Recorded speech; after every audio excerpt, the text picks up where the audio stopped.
Have you ever paused to truly consider how much of your life is shaped, driven, and even defined by your emotions? Not the fleeting moments of joy when something goes your way, or the passing sadness when you watch a moving story unfold, but the deep seated feelings that linger beneath the surface, those emotions that seem to take root and grow, becoming part of your very identity. Emotions, in their essence, are not inherently bad.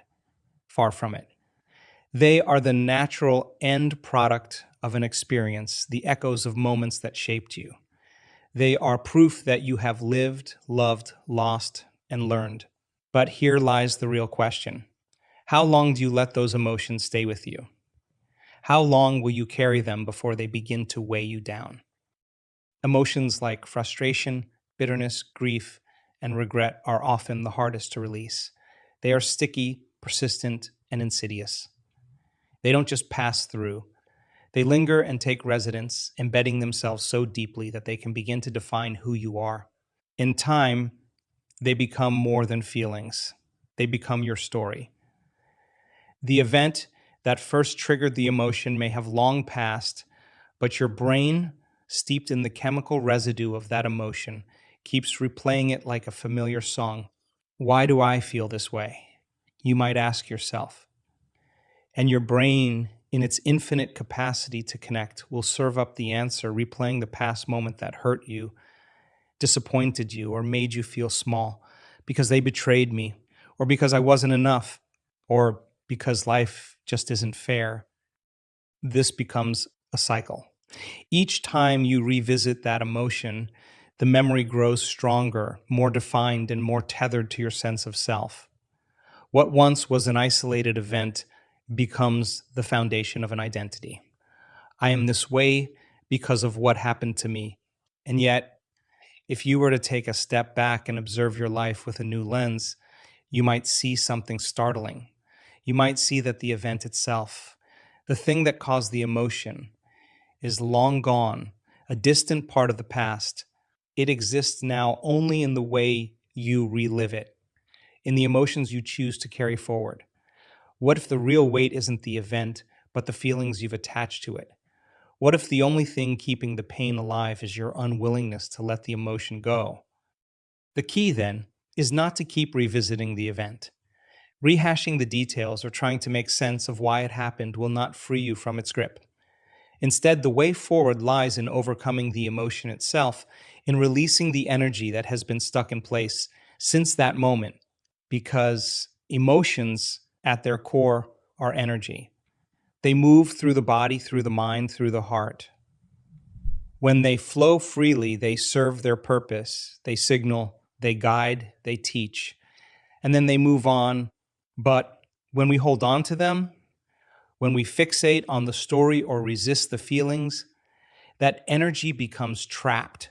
It stagnates, festers, and grows heavy. Imagine for a moment what it would be like to release that energy. Imagine allowing the emotion to run its course, to rise and fall like a wave until it finally dissipates. Imagine not needing to relive the story or justify the feeling, but simply letting it flow through you and out of you. This is what it means to free yourself. It's not about denying your emotions or pretending they don't exist. It's about recognizing that they are temporary, transient, and not meant to define you. They are messengers, not masters. And once their message has been received, they are meant to leave. This process isn't always easy. It requires awareness, patience, and courage. It requires you to sit with discomfort, to face yourself without judgment or resistance. But with each moment of release, you reclaim a piece of your power. You begin to understand that you are not your emotions. You are the observer, the experiencer, and the creator of your reality. And in this understanding lies your greatest freedom, because when you let emotions flow, when you release the energy that has been stuck, you open up space for something new to take its place. You create room for joy, for clarity, for possibility, and you begin to move forward not as the person shaped by the past, but as the person free to create the future. Picture this. You decide to sit quietly with yourself, ready to confront the thoughts and emotions that have been swirling within.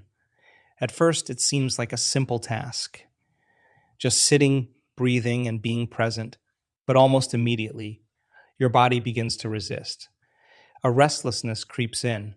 Your muscles tense, your stomach churns, and a wave of discomfort washes over you. It feels as if every part of you is screaming to get up, to move, to do something, anything other than remain still. Why does this happen? Because your body has become addicted to the emotions you've carried for so long.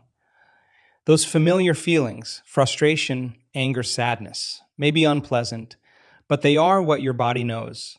Over time, they've become its default state, its comfort zone, even if that comfort comes at the cost of your peace. Your body, in its resistance, isn't trying to hurt you. It's simply trying to maintain what it perceives as normal. It seeks to recreate the emotions it has memorized, the ones that have been replayed so many times that they've become part of its programming. And so, as you sit there, your body pulls at you with these familiar sensations. The discomfort isn't random, it's a signal. It's your body calling out for the chemical cocktail of emotions it has grown used to, whether that's the rush of anger, the ache of sadness, or the gnawing tension of frustration. But what if, in that moment, you chose not to react? What if you resisted the urge to label those sensations or give them meaning? What if you simply observed them as though you were watching clouds pass in the sky? The sensation in your chest, the tightness in your throat, the churning in your stomach. What if you didn't call it anxiety or frustration? What if you simply allowed it to be? Because in truth, frustration isn't inherently frustration. It's just a cluster of sensations. Sadness isn't inherently sadness. It's energy moving or trying to move through your body.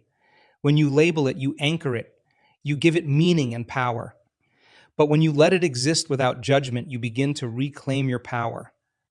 Each time you bring your body back to the present moment, you are teaching it something profound, that it doesn't need to live in the past. You are showing it that those old emotions and sensations don't define you. Every time you settle into stillness, despite the discomfort, you are telling your body that it is safe in the here and now. This act of settling, of choosing presence over reaction, is like rewiring a circuit. Slowly but surely, you begin to break the patterns that have kept you tethered to old emotions. You start to teach your body to trust the present moment rather than reaching for the past. It's not easy at first. The body's rebellion might feel overwhelming.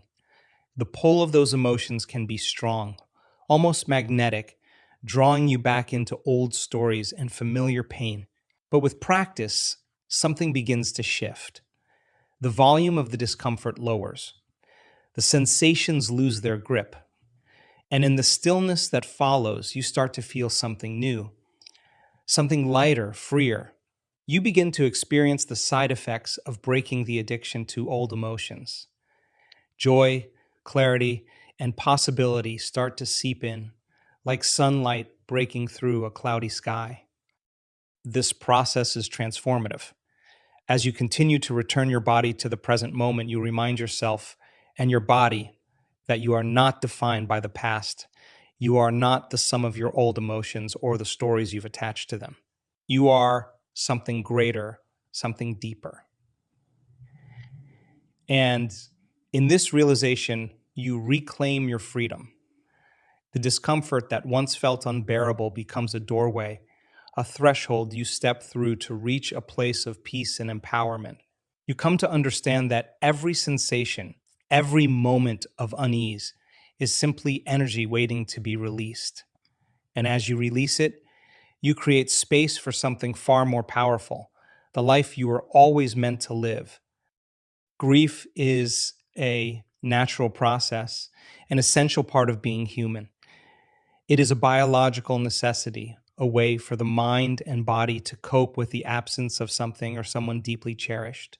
When we grieve, the mind is doing the difficult but necessary work of pruning away old connections, letting go of the habits, patterns, and assumptions that were once intertwined with what we have lost. The heart, too, plays its part, breaking open to make space for the raw reality of absence. Grief is not a sign of weakness or failure. It is evidence of love, of connection, of the depth of what mattered to us. Yet, like all emotions, grief is not meant to last forever in its rawest form. It must eventually transform into understanding, into growth, into something that allows us to carry forward what was meaningful while also embracing what is still to come.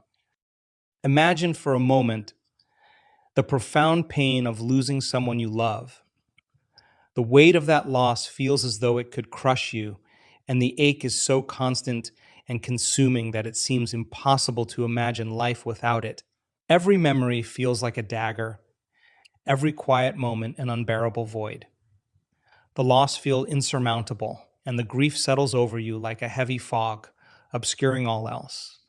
In these moments, the pain is real, and it is valid, but if you could hear the voice of the one you lost, if they could speak to you from beyond the veil of this life, what might they say? Would they ask you to carry this sorrow forever, to live in the shadow of their absence? Or would they gently urge you to release the weight, to carry their memory not as a burden, but as a source of inspiration? Would they not say, live, be happy, honor me by embracing your life fully? To honor the memory of someone we love is not to cling endlessly to the pain of their absence, but to cherish the joy of their presence while they were here. The greatest testament to love is not found in endless suffering, but in a life that continues to thrive despite the loss. Grieve, yes, grieve deeply, authentically, without rushing the process. Allow yourself to feel the full spectrum of pain, for it is through feeling that we heal. But understand that grief is not the destination. It is a passageway. It is meant to lead you somewhere new, to a place where the pain softens and the love remains. When you release the pain, not by forgetting, but by allowing it to transform, you create space within yourself. That space is not empty. It is fertile ground for growth, for dreams, for possibilities. It is where the soul begins to dream again, no longer weighed down by the heaviness of sorrow. In this space, you begin to see life through a new lens, one colored by the wisdom of loss and the appreciation for the fragile beauty of existence. You realize that every ending is also a beginning, that every loss holds within it the seeds of something new. To grieve fully and then to let go is not an act of betrayal, but an act of profound love. For the one you lost and for yourself, it is a recognition that life continues, that your journey is not over, and that you still have much to experience, create, and give. The love you felt and still feel. For what was lost does not disappear when the grief subsides. It becomes part of you, woven into the fabric of who you are. And as you move forward, you carry that love with you, not as a chain, but as a light, guiding you toward the next chapter of your life. Let grief do its work, but do not let it define you. Let it transform into wisdom, into gratitude, into a deeper appreciation for the fleeting, precious moments of this life. And when the time comes, let it go, knowing that in doing so, you honor both the past and the future, both the one you lost and the life you still have to live. For when you release the pain, you are not forgetting. You are making room for love to take new forms, for your soul to dream again, and for life to unfold in ways you could not have imagined. You are not your emotions. They do not define you, nor do they hold the ultimate truth of who you are. You are not your past with all its mistakes, triumphs, hurts, and joys. Those things may have shaped you, but they are not yet. At your core, you are something far greater. You are the creator of your reality, the architect of your future. You have the power to shape your life in any way you choose. But creation isn't passive. It doesn't happen by chance or mere hope. It requires focus, intention, and above all, the courage to face yourself fully and honestly. It demands a willingness to look at the patterns, emotions, and stories you've been carrying and to decide once and for all that they no longer have power over you. When you dwell on the past, when you revisit the same painful memories or analyze your life through the lens of resentment or regret, you are not solving anything.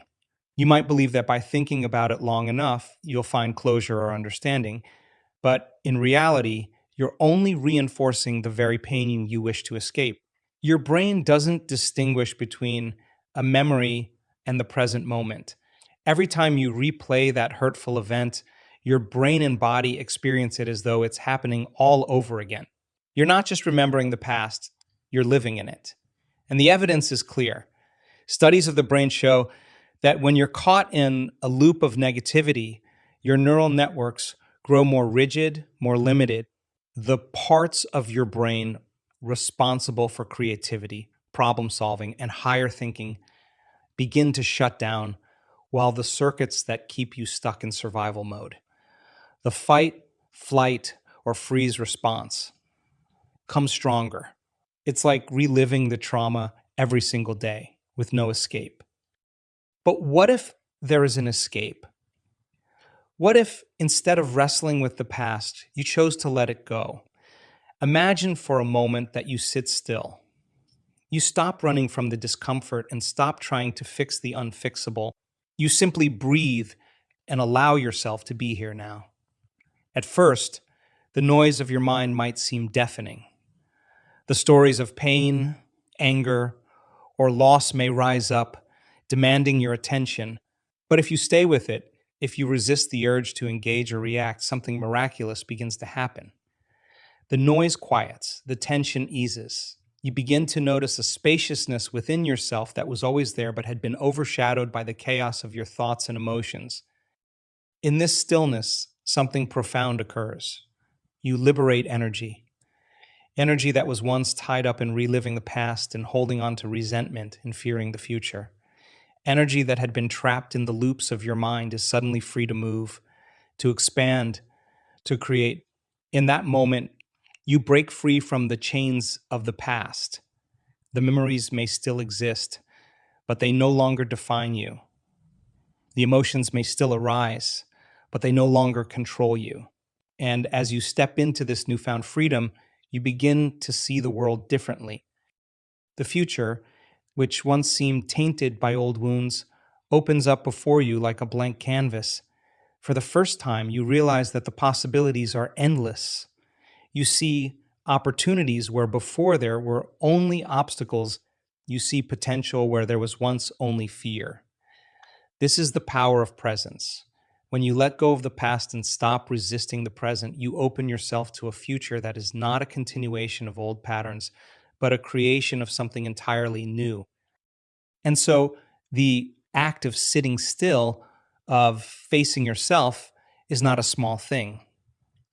It is the foundation of transformation. It is the moment when you reclaim your power and remember who you truly are. You are not your emotions. You are not your past. You are the creator of your reality, and your future is yours to shape. Forgiveness is often misunderstood.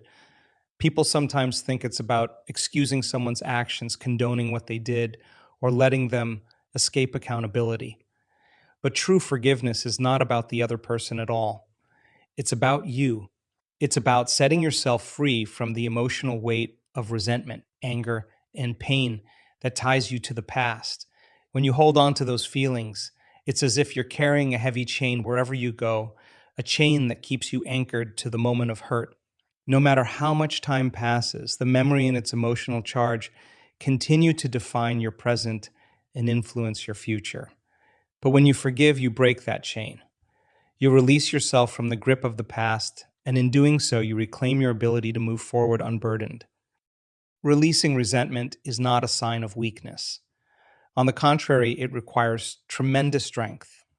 It takes courage to confront the emotions you've been holding on to face the pain and choose to let it go. But the act of releasing isn't just about suppressing or ignoring those feelings, it's about transforming them.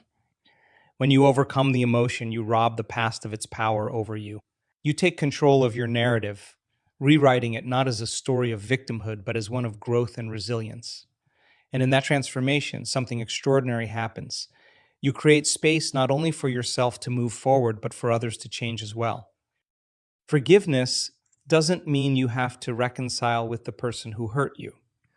It doesn't mean you have to forget what happened or invite that person back into your life. Forgiveness is an internal process, a shift in your own heart and mind. True forgiveness happens when you've grown so much, transformed so deeply, that the person or event that once caused you pain no longer has any hold over you. The memories may remain, but they lose their sting. The emotions may resurface from time to time, but they no longer control you. In fact, you might find yourself feeling something entirely unexpected: gratitude. Imagine for a moment looking back at the experience that once brought you so much pain. Instead of anger or regret, you feel a quiet sense of appreciation, not for the hurt itself, but for what it taught you. You realize that the experience pushed you to grow in ways you might not have otherwise, that it led you to a place of strength, clarity, and wisdom you couldn't have reached without it. This isn't about romanticizing suffering or pretending that harm is good. It's about recognizing that even the most challenging moments in life can become stepping stones towards something greater. Now imagine facing the person who betrayed you. Once, their presence might have filled you with rage or sadness. But now, when you look at them, you feel nothing but compassion.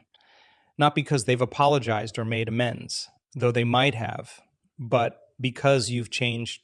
You've moved beyond the version of yourself that was hurt, beyond the emotions that once tied you to the past. You see them not as the villain in your story, but as a human being, flawed and struggling, just like everyone else. This isn't to say you condone their actions or forget what they did. It's to say that you no longer need them to make you whole because you've already done that work for yourself. That's freedom. That's power. When you forgive, you liberate yourself from the emotional prison of resentment. You stop waiting for the other person to change or make things right because you realize that your peace doesn't depend on them. It depends on you, and in letting go, you might even inspire change in them. By removing your attention from the past and the pain, you give them the opportunity to show up differently if they choose. But whether they change or not, you are free. You have your life back, uncolored by the shadows of old wounds. Forgiveness is one of the most profound acts of self love. It is a gift you give yourself, a way to reclaim your energy, your power, and your joy. It doesn't erase the past, but it ensures that the past no longer dictates your future. It's not about letting someone off the hook. It's about unhooking yourself from the pain and stepping into a life defined not by what happened to you, but by what you choose to create. In that space of freedom, you discover a truth that changes everything. The power to heal, to grow, and to move forward has always been within you. Every time you encounter an emotion that challenges you, one that pulls you into the depths of discomfort, fear, or pain, and you choose not to be consumed by it, but to rise above it, something extraordinary happens. A part of you that is far greater than the sum of your thoughts and feelings begins to awaken. It's a part of you that isn't bound by the constraints of fear, doubt, or limitation. This is the essence of your true self, the core of who you are. The part of you that dreams without fear, imagines without boundaries, and creates with pure intention. This is your soul's true nature.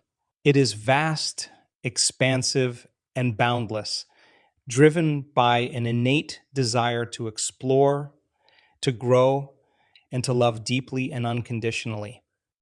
However, as much as the soul longs to venture into the unknown, it cannot do so when it is tethered to the weight of the past. It cannot reach for new horizons while its energy is caught up in replaying old stories, revisiting moments of hurt, regret, or missed opportunities. The soul is meant to be free, to move forward into a future brimming with possibilities, but it cannot create new adventures if it's stuck carrying the emotional residue of what once was. Just as a bird cannot soar while tied to the ground, your soul cannot fully express itself while it is entangled in the emotions and narratives of yesterday. Your work, then, is to create the conditions for your soul to flourish. This begins with settling the body, calming the restless energy that keeps you tethered to old patterns. It requires quieting the mind, which so often fixates on the past or anxiously anticipates the future. In the stillness of the present moment, when you step into full awareness of now, you create space, space for your soul to breathe, to expand, to awaken fully. This is not an easy task, but it is the most profound act of liberation you can undertake. When you commit to this practice, something remarkable begins to happen. You start to see life not as a series of obstacles or limitations, but as a vast field of infinite potential. The world no longer feels rigid or predetermined.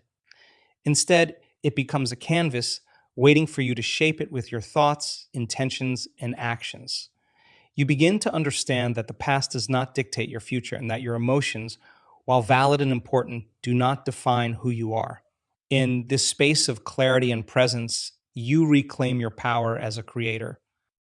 Life, in its purest form, is dynamic and ever changing, filled with opportunities for growth, connection, and joy.